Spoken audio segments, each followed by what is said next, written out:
특히 갑바도기아라고 하는 도시에 가보면 이러한 지하 도시가 있습니다. 이 지하 도시 이름을 터키어로 데린쿠유라고 그렇게 호칭하고 있습니다.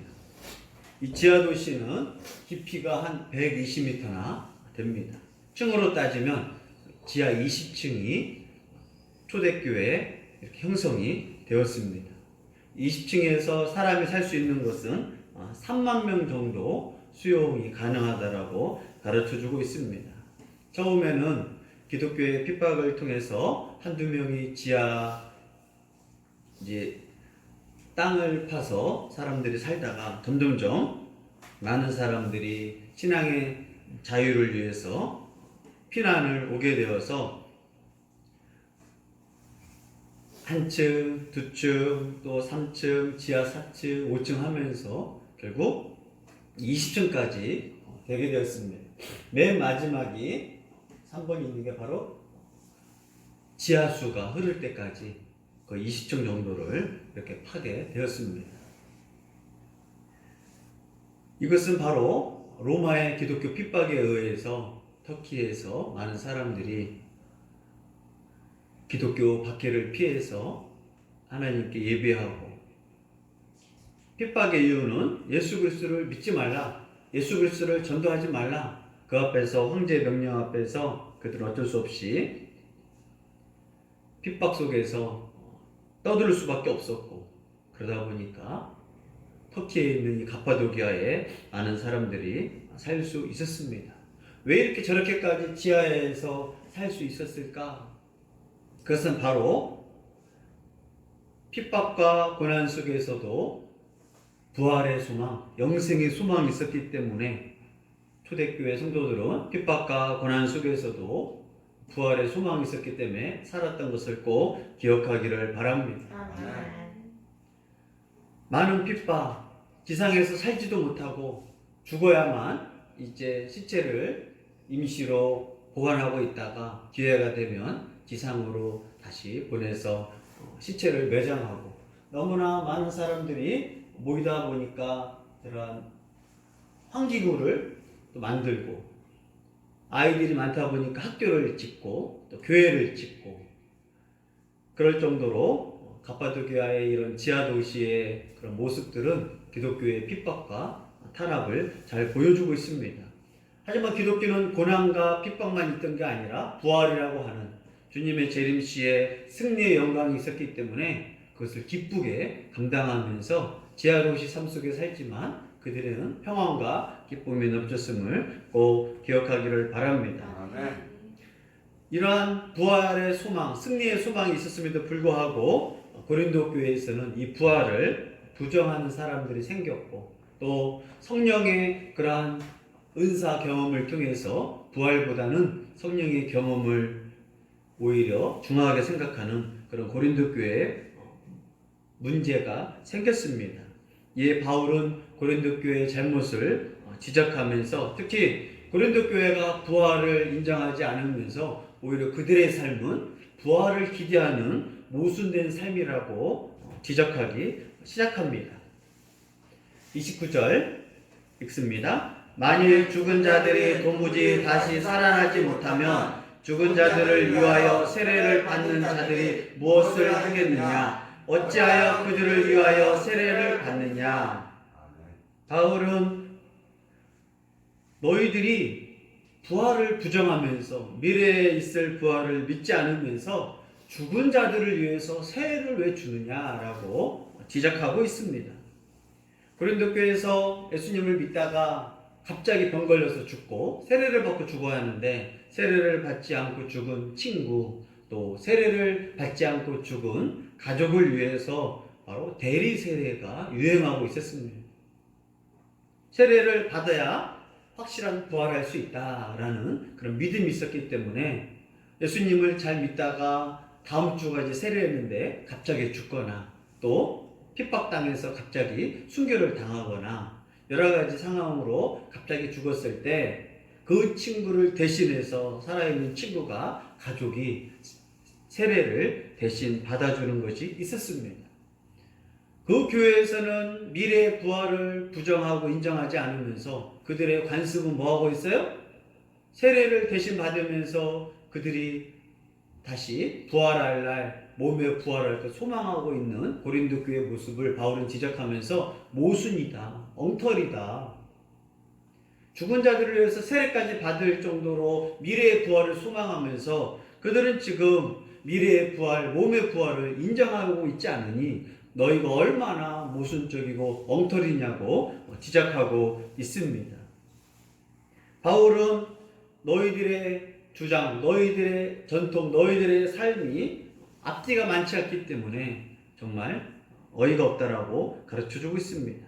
그러면서 바울은 부활이 없었다면 우리가 특히 바울과 일행들이 위험을 무릅쓰고 전도하고 선교하는 일을 할 수 있느냐라고 반문을 하게 됩니다. 30절 읽습니다. 또 어찌하여 우리가 언제나 위험을 무릅쓰리요. 바울은 다메섹 도상에서 예수님을 만나기 전까지 최고의 삶을 살았습니다.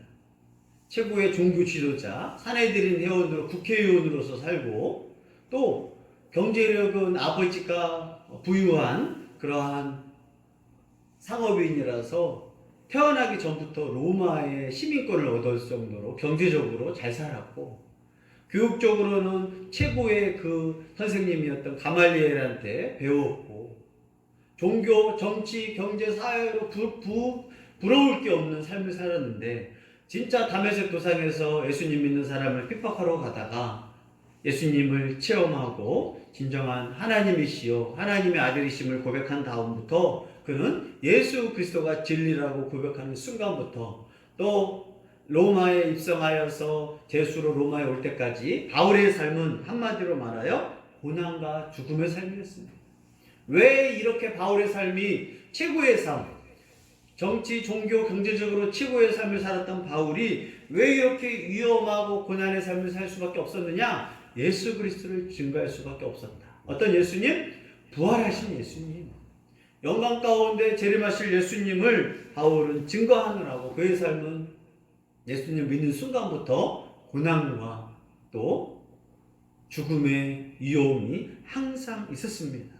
그럼에도 바울이 왜 이런 일을 할 수 있었느냐? 바로 부활의 소망, 영생을 선물로 주시는 하나님의 은혜 앞에서 바울은 이 일을 감내하며 기쁘게 할 수 있었다라고 가르쳐주고 있습니다.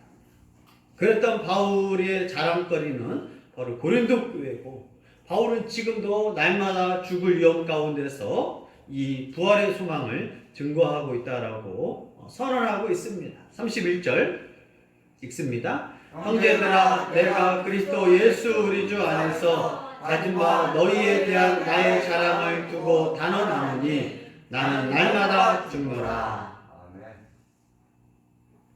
바울의 자랑은 고린도 교회 성도들이 예수 그리스도를 믿고 하나님 자녀가 되고 부활의 소망, 영생의 소망을 가진 게 바울의 자랑이었습니다. 바울은 이러한 선교 사역을 위하여 바울의 수고는 바로 날마다 죽을 수밖에 없는 환경, 날마다 핍박과 위험에 노출될 수 있는 환경이 바울의 순교자적 삶을 강조하고 있습니다. 바울은 항상 순교자적으로 오늘도 죽을 준비, 내일도 죽을 준비하며 복음을 증거하고 있었습니다. 이렇게 바울은 이러한 순교자적인 삶, 어떻게 이런 일을 할 수 있었느냐? 초대교회 성도들은 항상 죽음을 준비했어요. 내일 잡히면 내일 죽는다. 하지만 우리는 부활하고 영생의 선물로 받을 것이다. 라는 그러한 감사가 넘쳤습니다.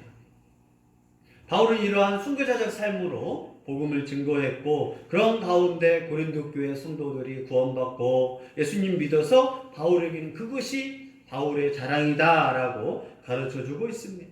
바울의 자랑거리는 경제, 교육, 정치가 아니었습니다. 바울의 자랑거리는 바로 고린도 교회 성도를 얻는 것, 고린도 교회 성도들이 예수 그리스도를 믿고 영접하고 부활 소망으로 그들의 삶에서 하나님의 자녀가 되는 게 바로 바울의 자랑거리였습니다.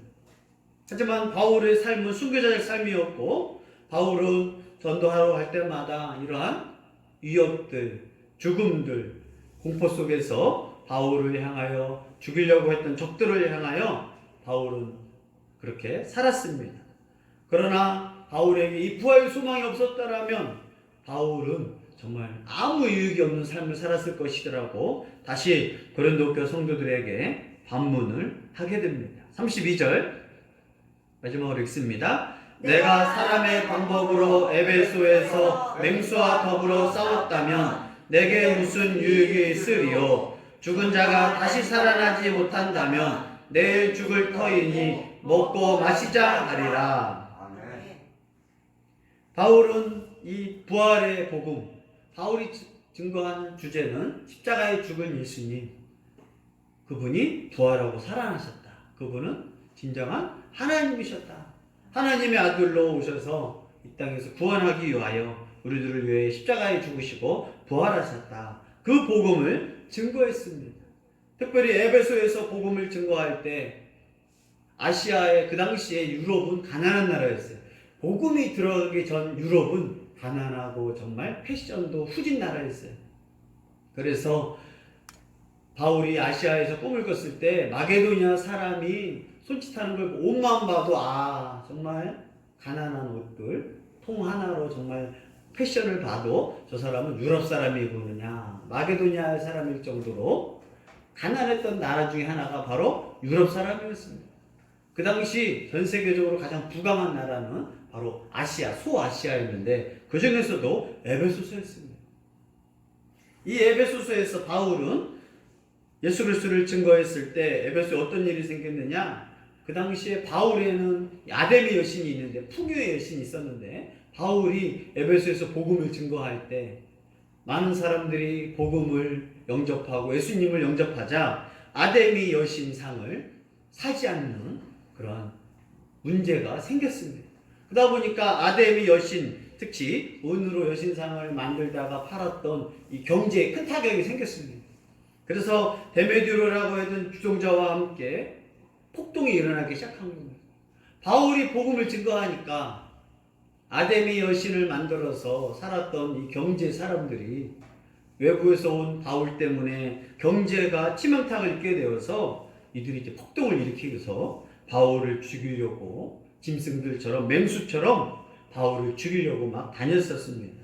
이때 바울은 어떤 얘기를 했냐면 살 소망이 끊어졌다. 데메드리오가 정말 바울을 죽이려고 바울을 찾아서 엄청난 핍박을 행했습니다. 내가 살았던 이 경제 정치 때문에 사람들의 폭동이 일어났으니 그 원인을 바울로 말했기 때문에 바울을 죽이려고 했었습니다. 그런데 왜 이렇게 내 목숨을 걸고 예수님을 증거했느냐? 부활 소망이 없었으면 우리에게는 아무 유익이 없다. 죽은 자가 다시 살아나는 부활이 없으면 우리의 수고, 고생은 유익하지 않는다. 왜 목숨을 걸고 하겠습니까? 부활이 가짜라면 기독교는 순교할 필요도 없었고 고난당할 필요도 없었습니다. 하지만 기독교는 부활이 있기 때문에 예수님처럼 고난의 십자가를 졌을 때 부활이 있는 것처럼 기독교인들에게 이 고난을 당하는 흔적이 있었을 때 부활했을 때 영생을 선물로 줬기에 바울은 맹수들과 더불어 싸웠고 죽음 앞에서 복음을 증거했고 내일 복음을 증거한다고 할지라도 내일 죽더라도 복음을 증거했습니다. 그리고 바울의 제자, 영적인 제자 디모데도 에베소서에서 복음을 증거하다가 특히 아데미 여신 축제 날 복음을 증거하다가 불에 맞아서 죽은 게 바로 디모데의 그런 순교 이야기입니다.